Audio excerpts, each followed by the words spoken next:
Avatar é genial, e eu vou te provar o porquê. Mas, para você entender isso de verdade, eu preciso te introduzir a alguém. E não alguém comum, mas sim a um dos maiores gênios criativos de toda a história do cinema. Um nome considerado como um dos maiores diretores de toda a indústria, ao lado de outros gigantes como Steven Spielberg e Martin Scorsese. Um cineasta que comandou um filme recordista no Oscar, com a maior quantidade de ganhos, que foi citado mais vezes do que Deus na própria premiação, e que também é responsável por 4 dos filmes com a maior bilheteria de toda a história do cinema. Um diretor que nunca pensou pequeno, nunca jogou seguro, e sempre entendeu o cinema como espetáculo, técnica e visão. Esse é James Cameron. Failure to you means... I don't know. Never happened. Para entender o universo de Avatar, a primeira coisa que a gente precisa fazer é entender James Cameron. Porque Avatar não surge do nada. Avatar não é o começo da história dele. É só mais uma de suas catarses geniais. Porque Cameron nunca foi um diretor de fazer filmes pequenos. Nem ambição e nem ideias. Logo no início da carreira, em 84, ele entrega simplesmente O Exterminador do Futuro. Um filme de ficção científica seco, paranoico, quase opressivo, que fala sobre o medo do futuro e o impacto da tecnologia no ser humano. Mesmo ali, com poucos recursos, Cameron já demonstrava um domínio absoluto da ação, do corpo em movimento e cena, e, principalmente, da criação de universos complexos apresentados de forma simples e direta. As sementes da genialidade já estavam todas ali. Em 86, ele continua na ficção científica com Aliens, o Resgate, e aqui Cameron faz algo que pouquíssimos diretores conseguem. Ele pega um universo que não é dele e transforma completamente o tom da franquia. O terror vira ação, a ação vira tensão, e tudo isso é atravessado por um forte senso de sobrevivência e humanidade. Ele deixa uma marca tão definitiva em Alien que até hoje ninguém conseguiu alcançar o mesmo impacto. Cameron simplesmente construiu a maior obra-prima da ação espacial. Em 89, Cameron também dirige O Segredo do Abismo, e esse filme é crucial para entender Avatar. Aqui nasce algo que vira a assinatura do diretor, a fascinação pelo desconhecido, pelo fundo do oceano, por ambientes hostis e pela tecnologia usada para levar o ser humano a lugares onde ele claramente não deveria estar. Mesmo cercado de espetáculo e tensão, Cameron nunca abandona uma história simples, bem contada e emocionalmente envolvente, independente do tom de cada cena. Então, em 1991, ele faz O Exterminador do Futuro 2. E aqui, ele redefine não só o cinema de ação, mas o cinema para sempre. Cameron mistura efeitos visuais revolucionários com um debate real sobre inteligência artificial, livre-arbítrio e humanidade. Para muitos, é o melhor filme de ação de todos os tempos. Mas, mais do que isso, é o momento em que fica claro que existe uma conexão profunda entre obra e criador. Cameron não está só dirigindo, ele está falando sobre o mundo, sobre o futuro e sobre o que significa ser humano. Em 94, com True Lies, ele também prova que domina humor, entretenimento puro e espetáculo sem perder identidade. Mas é só em 1997 que ele faz Titanic, um romance íntimo inserido dentro de um desastre histórico colossal. Escala gigantesca, emoção crua, técnica absurda e um impacto cultural impossível de ignorar. Um dos maiores filmes da história do cinema e um lembrete definitivo de que Cameron sabe emocionar massa como poucos. E nada disso é aleatório. Cada um desses filmes vai preparando o terreno. Cada tema, cada obsessão, cada avanço técnico aponta para o mesmo lugar. E é exatamente aqui que a transição acontece. Depois de Titanic, parecia impossível imaginar qual seria o próximo passo. Qual filme poderia vir depois de algo tão grande, algo tão definitivo? E é exatamente nesse vazio que nasce a ideia que viraria Avatar. Muito antes de existir Pandora, os Na'vi, as árvores luminosas, James Cameron já trabalhava em um conceito, um épico de ficção científica ambientado em um planeta alienígena, totalmente vivo, orgânico e espiritual, onde dessa vez o ser humano não seria o herói, mas o invasor. O problema era simples. A tecnologia, infelizmente, ainda não existia. O Cameron queria capturar performances reais em corpos digitais, criar uma raça alienígena emocionalmente incrível e construir um mundo inteiro do zero, com cultura, idioma, fauna, flora e espiritualidade. No fim dos anos 90, isso era impossível. Então, ele fez algo raro, engavetou o projeto, não por desistência, mas por paciência. Enquanto parecia ter desaparecido depois de Titanic, Cameron estava esperando a tecnologia avançar, até alcançar a sua imaginação, alcançar os seus próprios sonhos. Nesse tempo, a ideia foi amadurecendo, ganhando novas camadas, e deixou apenas de ser uma ficção científica qualquer para se tornar uma obra sobre colonialismo, choque cultural, espiritualidade, violência do progresso e muito mais. E quando finalmente deu para fazer do jeito certo, Avatar nasceu. O filme de maior bilheteria da história nasceu. Mas não só isso. Ao lado de O Senhor dos Anéis, Star Wars, Duna e tantos outros, nascia um dos universos mais ricos e mais vivos de toda a história. Mas, antes de continuar, deixa eu me apresentar. Para você que não me conhece, meu nome é Gabriel, mas você pode me chamar de Biel, Bibo, Gabi ou como você preferir. Esse aqui é meu canal. E já de início, por favor, deixa um like nesse vídeo, comenta aí embaixo, se inscreve, ativa o sininho para não perder notificação, hype esse vídeo aí embaixo 3 vezes e, por favor, compartilhe esse vídeo com seus amigos. Fez isso? Então vamos nessa. Eu ainda lembro perfeitamente da primeira vez que assisti Avatar, do impacto imediato, do encantamento quase infantil com Pandora, com a cultura Na'vi, com aquele visual absurdo e principalmente com a história. Sim, a história. Porque apesar de muita gente insistir em tratá-la como algo simples, batido ou até fraco, ela é contada com uma ousadia, uma beleza e uma precisão que poucos filmes do cinema moderno conseguem alcançar. Existe uma confusão enorme e bastante preguiçosa entre simplicidade e falta de valor, e Avatar sofre exatamente com isso. Como eu disse lá no começo do vídeo, eu vou provar que Avatar é genial. E a jornada de Jake Sully é uma peça-chave disso. É claro que ela dialoga com clássicos como Dança com Lobos e Pocahontas. Isso é inegável. Mas usar isso como crítica e ignorar completamente o que James Cameron faz com essa estrutura, nas mãos dele, essa história ganha identidade própria, ritmo preciso e, acima de tudo, peso emocional. Não é uma cópia vazia, é uma releitura consciente, carregada de intenção. Uma história simples não é uma história menor. Na verdade, muitas vezes, é exatamente o contrário. Quando alguém diz que Avatar é ruim porque tem uma história simples ou que não teve impacto cultural por causa disso, soa como dizer que uma música só pode ser boa se tiver riffs impossíveis, melodias exageradamente complexas e letras infladas de significado explícito. Como se profundidade fosse sinônimo de complicação.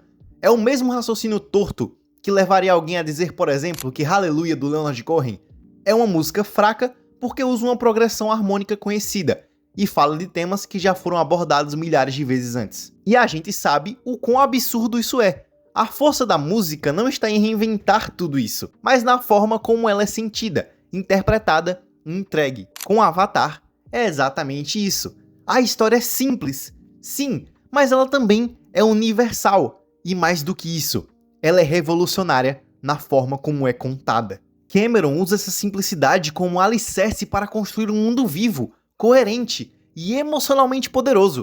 O filme não se apoia apenas em visuais belíssimos. Eles existem para servir a narrativa, para intensificar o impacto da jornada, para fazer você sentir Pandora, não apenas observá-la. E outra coisa que prova, de forma quase incontestável, o quanto essa história é poderosa, é o próprio sucesso da franquia Avatar. Mais uma vez, estamos falando do filme de maior bilheteria da história do cinema. E sim, claro que o visual, o 3D revolucionário e a construção de Pandora como universo vivo foram fatores fundamentais para esse sucesso. Negar isso seria desonesto. Mas reduzir Avatar a apenas isso, mesmo isso sendo algo gigantesco, é um erro tão raso quanto míope. Porque o que realmente moveu massas ao redor do mundo, o que fez pessoas de culturas completamente diferentes atravessarem oceanos para sentar numa sala escura e viver aquela experiência, foi a história atemporal que o filme conta. Simplesmente o maior astro tribal de toda a história. Esses temas não envelhecem, não dependem de época, não precisam de contexto específico. Eles falam diretamente com algo profundamente humano. E isso, por si só, já desmonta completamente os argumentos reducionistas que tentam diminuir o poder narrativo de Avatar. Argumentos que insistem em dizer que o sucesso do filme é fruto de uma espécie de alienação coletiva, como se bilhões de pessoas tivessem sido enganadas por imagens bonitas sem substância alguma. Essa ideia simplesmente não se sustenta. Um filme sem impacto cultural não se torna o maior fenômeno comercial da história do cinema, não mantém relevância por mais de uma década, não retorna aos cinemas e repete o feito, não gera debates, estudos, paixões e até rejeições tão intensas. Para um filme não ter impacto cultural, ele precisaria ser esquecível, e Avatar é tudo, menos isso. Ele é discutido, atacado, defendido, revisitado e comparado até hoje. Esse vídeo é uma prova viva disso. Ele cria um universo tão vivo que as pessoas não apenas assistem, mas querem voltar para Pandora, querem entender sua cultura, sua espiritualidade, sua linguagem, sua lógica própria. Isso não nasce do vazio, isso nasce de uma narrativa que funciona, que toca o espectador e que permanece com ele. Avatar não é apenas um espetáculo visual, é um fenômeno, porque alia forma e conteúdo de maneira rara. E quando uma história simples consegue atravessar gerações, quebrar recordes, dividir opiniões e ainda assim permanecer relevante, talvez o problema nunca tenha sido a simplicidade dela, mas a incapacidade de alguns de enxergar a força que existe justamente nisso. A história e os visuais de Avatar têm exatamente a mesma força e o mesmo impacto. Eles caminham juntos, se complementam, se fortalecem, e é dessa fusão que nasce o universo mais vivo de todo o cinema. Esse universo não surgiu do nada, ele foi pensado, sonhado e construído, com um nível de cuidado quase obsessivo. Como eu já disse antes, James Cameron é o tipo de cineasta que cria algo tão verdadeiro que marca para sempre, e o processo dele é simplesmente genial. Pandora não é apenas um cenário bonito,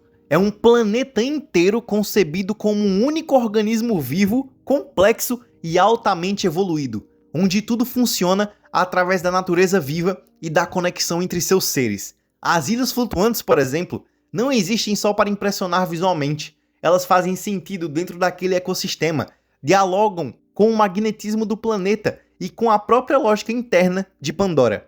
As paisagens são tão sensacionais que deixam qualquer um de boca aberta, mas nunca vazias, nunca ocas, porque cada montanha, cada floresta, cada rio parece ter uma função real naquele mundo. Cameron é apaixonado por biologia, e isso transborda em cada detalhe. Os seres vivos de Pandora não parecem criaturas de ficção, eles parecem espécies reais, plausíveis, estudadas, como se pudessem ser encontradas em algum canto desconhecido do universo. Então, chegamos à cultura Na'vi, que é, sem exagero, uma das construções culturais mais fascinantes já feitas no cinema.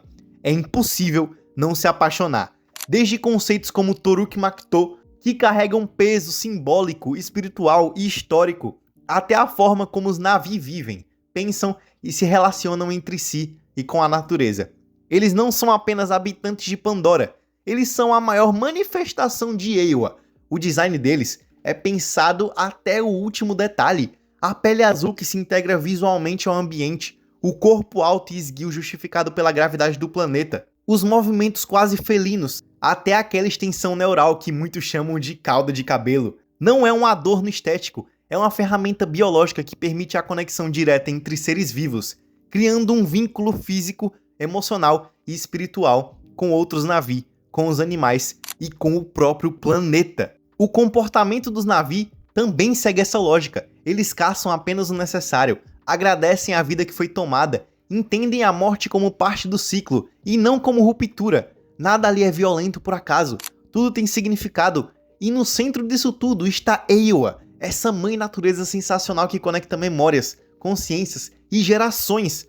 Eywa não é só uma divindade, é a própria alma de Pandora, o fio invisível que liga passado, presente e futuro, transformando o planeta inteiro em uma rede viva de experiências e lembranças. Toda a mitologia desse universo foi pensada e lapidada ao longo de anos e anos. Cada detalhe, cada conceito, cada regra existe porque Cameron acreditou que um mundo só se torna inesquecível quando ele parece maior do que o próprio filme. Avatar oferece um universo que pode ser explorado, sentido, compreendido e vívido. E é exatamente por isso que Pandora não é apenas um espetáculo visual. É um mundo completo, pulsante, emocional e inesgotável. Um desses raros lugares do cinema que não apenas impressionam, mas permanecem. A genialidade de Avatar nasce justamente desse universo tão vivo e tão cativante que faz o espectador se aproximar sem nem perceber. Quando você se dá conta, já está completamente entregue a Pandora. E em termos puramente cinematográficos, o filme também funciona com uma precisão absurda. Nem preciso me alongar muito sobre a direção de James Cameron. Ela é simplesmente impecável, segura, confiante, sabendo exatamente quando acelerar, quando completar e quando emocionar. A montagem do filme é outro ponto essencial dessa engrenagem perfeita, com cortes extremamente precisos, que moldam a mudança de tom de cada cena, equilibrando ação, intimismo, descoberta e conflito sem jamais quebrar o ritmo. O roteiro é igualmente sólido, porque ele não só nos apresenta esse mundo complexo de forma orgânica, como também desenvolve e nos conecta profundamente a personagens marcantes e cheios de camadas, como Jake Sully, Neytiri, Quaritch, Grace Augustine e tantos outros, cada um com uma função narrativa, peso dramático e identidade própria. A trilha sonora de James Horner é outro acerto gigantesco, porque ela não só embala o filme, mas amplifica emoções, dá alma às cenas e cria temas que se conectam diretamente ao espírito de Pandora, ao sentimento de descoberta e ao conflito central da história. E a cinematografia, claro, é exatamente tudo aquilo que se espera de um projeto dessa escala, majestosa, imersiva e profundamente sensível, usando a imagem não apenas para deslumbrar, mas para contar história, transmitir sentimento e reforçar a grandiosidade desse mundo. Tudo em Avatar trabalha em conjunto, como um organismo vivo, e é isso que transforma o filme em algo muito maior do que apenas um espetáculo visual. E até hoje, tantos anos depois, esse sentimento ecoa em mim, como se fosse a primeira vez. Toda vez que eu assisto Avatar, eu me sinto completamente preso àquela narrativa e àquele universo encantador, como se Pandora ainda tivesse algo novo para me mostrar. E quando o filme termina, a sensação é sempre a mesma. Todo mundo queria mais daquele universo, queria continuar vivendo ali. Mas James Cameron sabia que isso não seria simples, porque genialidade não nasce no impulso. Todo mundo sabe disso, ela precisa de tempo. Tolkien, que pra mim é o maior gênio criativo e o maior escritor de toda a história, demorou 17 anos para expandir o universo de Arda e a Terra-média como um todo, depois de O Hobbit. George Lucas demorou mais de 2 décadas para desenvolver a trilogia prequel de Star Wars. E com Cameron não seria diferente, porque quando alguém cria mundos de verdade, esses mundos precisam ser pensados, amadurecidos, lapidados aos poucos. E depois de 2009, só fomos retornar a Pandora em 2022, com Avatar: O Caminho da Água. Uma continuação que não só expande o universo, mas o aprofunda, trazendo novos conceitos, ressignificando ideias antigas e revolucionando o cinema mais uma vez. Cameron apresenta novas espécies, como os Tulkun, e milhares de outras aquáticas que, meu Deus, deixa o meu lado designer pirando toda vez que eu assisto esse filme. Expande clãs Na'vi como os Omaticaya e nos leva até a costa, desenvolvendo uma cultura completamente diferente, com novos costumes, espiritualidade, conflitos e formas de enxergar Eywa. Tudo isso enquanto o filme mergulha em temas mais densos como clonagem, identidade e existência, especialmente através do Quaritch, que volta aqui e deixa de ser apenas um vilão com 2 ou 3 camadas e passa a representar algo ainda mais filosófico, um ser que carrega as memórias de outro homem, mas não é esse homem, uma consciência deslocada, um eco, um corpo que anda sem uma alma original, alguém que existe, mas não pertence, vazio por dentro e movido por lembranças que não são verdadeiramente suas. E Cameron não para por aí, porque para contar essa história do jeito certo, ele literalmente desenvolveu uma tecnologia inédita de captura de movimento aquática. E como no primeiro filme, ele levou os atores até o Havaí para experienciar as florestas, para ter a imersão completa, aqui ele os obrigou a treinarem por meses para atuar submersos. Tudo para que cada cena fosse o mais real possível, o mais orgânico possível e o mais vivo possível. Porque quando o James Cameron volta, ele não volta apenas para continuar uma história, ele volta para redefinir os limites do cinema mais uma vez. Muitas pessoas esperavam uma continuação inflada, cheia de reviravoltas artificiais, uma trama excessivamente complexa e cartazes fáceis. Mas James Cameron decidiu ir na contramão disso tudo e continuar a saga de forma atemporal, quase ancestral, mantendo como eixo central os temas de família e pertencimento. O próprio filme já deixa isso claro ao entregar uma das sequências mais belas e sensíveis de toda a carreira do diretor. Uma abertura guiada por simbolismo, silêncio, ritmo e muita mise-en-scène, que diz muito mais do que qualquer roteiro abarrotado de explicações. Cameron não está interessado em gritar ideias, ele prefere mostrar elas. E o que ele mostra é simples e profundamente humano. Como uma família nasce, cresce, aprende a amar, a errar e a existir em harmonia com o mundo ao seu redor. Enquanto essa vivência quase sagrada floresce em Pandora, a humanidade retorna com uma cicatriz aberta, um ruído agressivo que invade um ecossistema que respira, sente e pulsa vida. O contraste é doloroso e proposital. De um lado, um mundo que vive em equilíbrio, onde tudo se conecta. Do outro, o homem chegando como um incêndio, não para aquecer, mas para consumir, transformar beleza em recurso e vida em posse. Tudo aquilo que a saga já comentava antes. E nesse contexto, além da reintrodução de Court, somos apresentados aos novos personagens que dão alma ao coração do filme. Os filhos de Jake e Neytiri. Neteyam, Kiri, Loak e Tuki não são apenas coadjuvantes funcionais. Eles são engrenagens fundamentais dessa máquina melodramática, cuidadosamente construída por Cameron e sua equipe. Tuki traz o carisma e a inocência infantil que quebram a tensão e reforçam o que está em jogo. Neteyam carrega o peso da responsabilidade, da honra e da expectativa, sendo quase um espelho do que Jake foi um dia.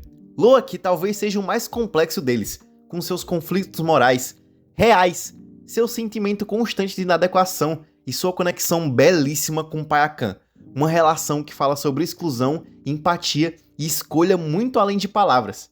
Então, existe Kiri, para mim, o coração espiritual de Avatar: O Caminho da Água.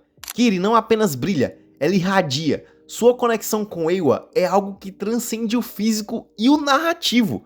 É quase metafísica. Existe um mistério profundo em sua concepção, em sua ligação com Grace, em sua sensibilidade ao mundo e à dor ao redor. E Cameron trabalha isso com extrema delicadeza. Kiri parece sentir Pandora de dentro para fora, como se fosse uma extensão viva do planeta. Alguém que não apenas habita aquele mundo, mas pertence a ele em um nível quase divino. Em termos de melodrama, ela é encantadora, complexa, silenciosa e poderosa. E não à toa se tornou minha personagem favorita de toda a saga. Apesar de Avatar: O Caminho da Água não ser pra mim tão perfeito quanto o primeiro filme, ele ainda alcança picos emocionais altíssimos. A morte de Neteyam é devastadora, não por choque, mas pelo peso acumulado até aquele momento. Neteyam.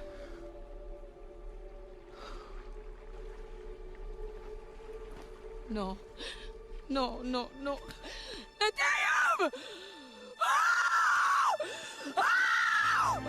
A relação entre Loak e Payakan é outra que é profundamente tocante. A forma como me conectei a Kiri foi inesperada. E principalmente, a maneira como passei a enxergar Jake Sully mudou completamente. Na primeira vez, eu não compreendia totalmente suas atitudes nesse filme. Suas decisões aparentemente covardes ou excessivamente protetoras.